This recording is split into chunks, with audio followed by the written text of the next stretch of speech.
Olá, tudo bem? E hoje, dando prosseguimento ao estudo da obra Caminho, Verdade e Vida, analisaremos o capítulo número 12, que tem por título Educação no Lar. E traz uma citação de João, no capítulo 8, versículo 38. Esse capítulo, número 8 de João, traz o episódio da mulher adulta, aquela que trouxeram para Jesus e que perguntaram se era lícito apedrejar ou não. Após esse episódio, Jesus faz uma pregação no templo para os fariseus e depois João fala de uma pregação, de uma fala que ele traz para os judeus que criam nele. E nessa fala para os judeus que criam nele, ele vai dizer, entre outras coisas, o seguinte: vós fazeis o que também viste junto de vosso pai. Porque Jesus estava falando da sua relação com Deus, e os hebreus trouxeram a sua relação com Abraão. E Jesus contestou que eles não estavam seguindo exatamente o que Abraão fez. E Emmanuel, para explicar esta passagem, dirá o seguinte: preconiza-se na atualidade do mundo uma educação pela liberdade plena dos instintos do homem, olvidando-se, pouco a pouco, os antigos ensinamentos quanto à formação do caráter no lar. A coletividade, porém, cedo ou tarde, será compelida a reajustar seus propósitos. Ou seja, Emmanuel, já na época de lançamento desta obra, já apontava para os problemas educacionais do lar, indicando a importância desta forma de educação para a sociedade. E que havia, e há ainda, um movimento pela liberação dos instintos. Para simplesmente jogar tudo para fora, como se não houvesse diferença entre o certo e o errado. Isso me faz recordar uma fala do nosso querido Divaldo, que uma vez ele disse, se referindo a um jovem que veio procurar, que ele citou como um exemplo, que hoje a preocupação em se liberar tudo. Em tudo que tudo é permitido, mas se esquece de permitir o bem, de soltar o amor que se tem dentro do coração.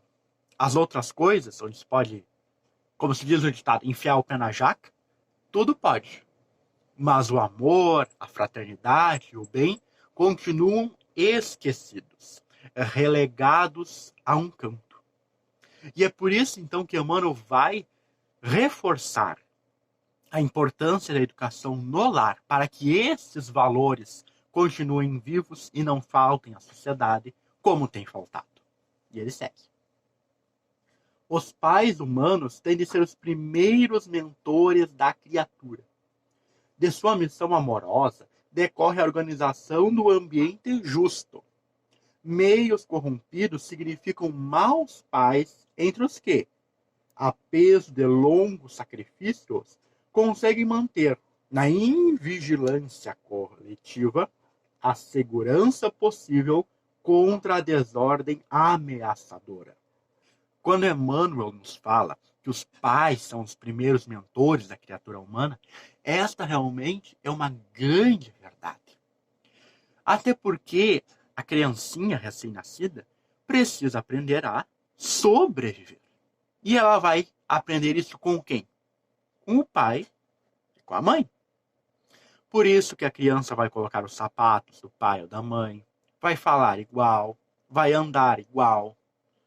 E assim uma série de coisas que quem quer que tenha tido crianças em casa já constatou. E se ela copia, se ela modela isso, ela também o faz para outras coisas. Para a bondade, para a impaciência, para o carinho, para a frieza, para o amor e para o medo. Por isso, o papel dos pais é tão importante. Forma o caráter.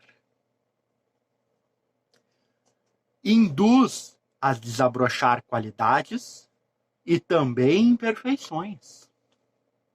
Então, o papel dessas criaturas que assumem a tarefa de pai e de mãe é muito importante e deve ser muito bem observado, pensado e refletido, a fim de se entregar o melhor.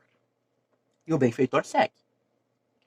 A tarefa doméstica nunca será uma válvula para gozos improdutivos, porque constitui trabalho e cooperação com Deus. E aqui está o grande ponto de ligação, como já vemos fazendo ao longo de todos os outros capítulos, com a lei do trabalho. O papel de pai e de mãe também é uma tarefa, também é um trabalho. E como assevera o benfeitor amigo, é um serviço, uma tarefa de cooperação com Deus. Não é uma tarefa menor. Não é correto dizer, eu sou apenas mãe, ou eu sou apenas pai. Esse apenas não faz sentido. Porque a tarefa é muito grande, é muito importante, é de grande responsabilidade, porque trata da educação e do progresso de espíritos que Deus entregou àquele pai e àquela mãe. Por isso, esta tarefa deve ser, sim, executada da melhor forma possível, com o máximo de lealdade, de fidelidade e de entrega que tivermos. E o benfeitor ainda segue. O homem ou a mulher que desejam ao mesmo tempo ser pais e gozadores da vida terrestre, estão cegos e terminarão seus loucos esforços, espiritualmente falando, na vala comum da inutilidade. E aqui o benfeitor usa palavras fortes, duras, nos chama a mesma atenção. Porque para toda tarefa há requisitos, há sacrifícios a serem feitos. Quando se é pai, se é mãe, não dá para se ter o mesmo ritmo de vida que se tinha antes.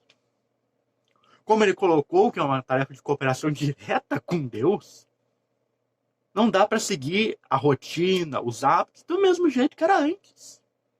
É uma nova tarefa. E não é uma tarefa simplinha que qualquer um faz. Exige e muito. Quando Emmanuel diz que não dá para ser pais e gozadores da vida ao mesmo tempo, isso é muito real.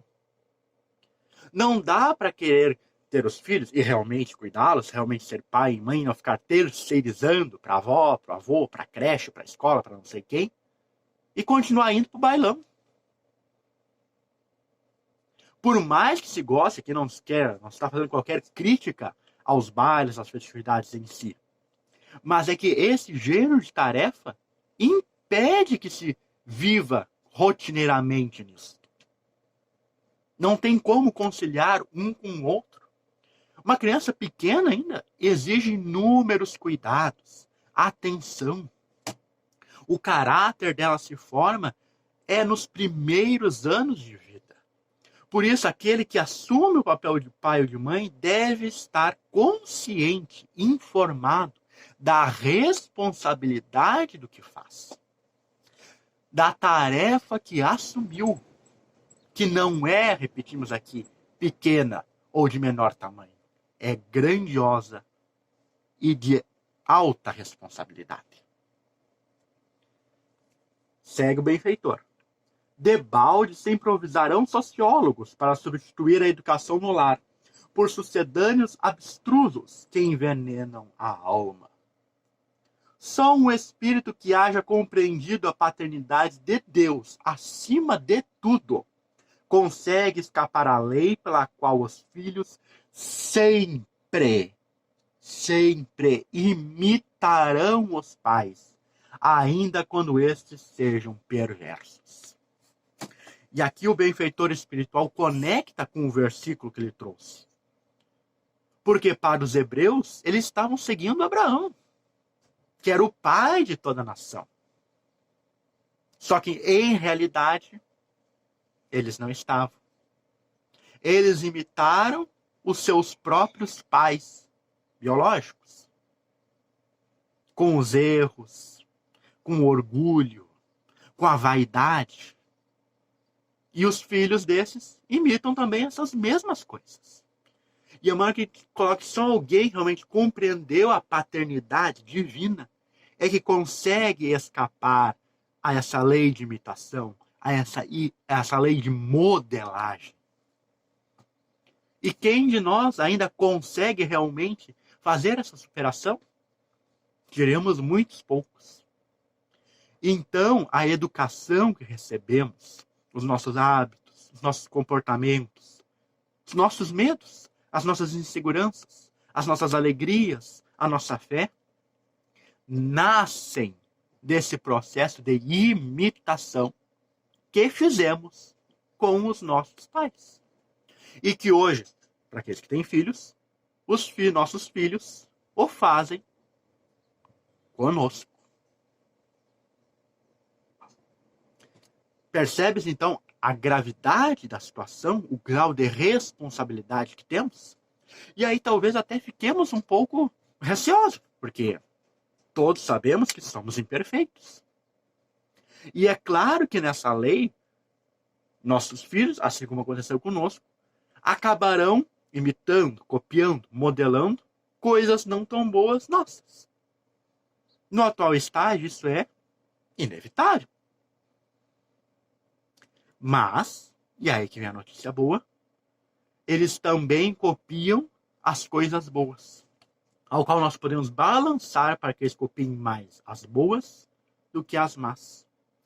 E mais que isso, pode-se sempre ensinar, através da educação no lar, através do exemplo, da convivência, a se superar a si mesmo. E aí sim encaminharemos os nossos filhos na direção correta. E cumpriremos com o trabalho que nos foi concedido por Deus, nosso Pai. E o benfeitor encerra suas considerações da seguinte maneira: ouçamos a palavra do Cristo e, se tendes filhos na terra, guardai a declaração do Mestre como advertência. E a advertência é essa que jamais devemos esquecer, para bem cumprirmos as nossas tarefas. Para quando regressarmos ao mundo espiritual, estarmos tranquilos com a nossa consciência, sabedores que fizemos todo o possível. Porque educar os filhos, a educação no lar, não é controlá-los, não é programá-los como se fossem um programa de computador. É oferecer o nosso melhor, a fim de que eles o copiem. Mas cada filho, cada criatura, copia, modela, imita de uma forma e dando um significado muito seu, de acordo com o seu estágio espiritual. Por isso, como pais e como mães, nessa tarefa de cooperação com Deus, podemos somente oferecer o nosso melhor, que realmente é o melhor caminho para bem cumprirmos essas tarefas de pais e mães. E para encerrarmos o nosso estudo de hoje, queremos trazer de O Evangelho segundo o Espiritismo, o capítulo número 14, nas instruções dos Espíritos, a ingratidão dos filhos e os laços de família. É o número 9. E mais do meio para o fim dessa mensagem... Não, perdão. E logo nos primeiros parágrafos dessa mensagem, o Espírito dirá o seguinte: ó espíritas, compreendei hoje o grande papel da humanidade. Compreendei que quando produzis um corpo, a alma que nele se encarna vem do espaço para progredir. Sabei vossos deveres e colocai todo o vosso amor em aproximar essa alma de Deus. É a missão que vos está confiada e da qual recebereis a recompensa se a cumprirdes fielmente. Vossos cuidados, a educação que lhe derdes, ajudarão seu aperfeiçoamento e seu bem-estar futuro. Pensai que a cada pai e a cada mãe Deus perguntará: que fizeste do filho confiado à vossa guarda? Se permaneceu atrasado por vossa falta, vosso castigo será o devê-lo entre os espíritos sofredores, ao passo que dependia de vós tê-lo feito feliz. Então vós mesmos, atormentados de remorsos, pedireis para reparar vossa falta. Solicitareis uma nova encarnação para vós e para ele, na qual cercareis de cuidados mais esclarecidos. E ele, cheio de reconhecimento, vos cercará de seu amor. E talvez esta atual encarnação que temos é a oportunidade de que Santo Agostinho fala nesse número 9 do capítulo 14. É a encarnação resultante do remorso, do arrependimento, das faltas cometidas ontem, em anterior existência, e que hoje pedimos novas para acertarmos. E sempre é tempo de recomeçarmos para termos um novo final. E você, é pai ou mãe? Como é que já tinha pensado sobre a educação dos teus filhos? Comenta aqui embaixo. Tem alguma dificuldade? Tem alguma facilidade? Comenta aqui, eu queria saber. Não se esqueça de deixar o like para ajudar na divulgação do vídeo. E clica aqui, ó, no botão de inscrever-se. Ativa o sininho para receber a notificação dos vídeos. E também você pode clicar aqui, ó, vai aparecer 2 vídeos que vão ser do seu interesse. E eu te vejo no próximo vídeo para continuarmos lendo, comentando. Até a próxima!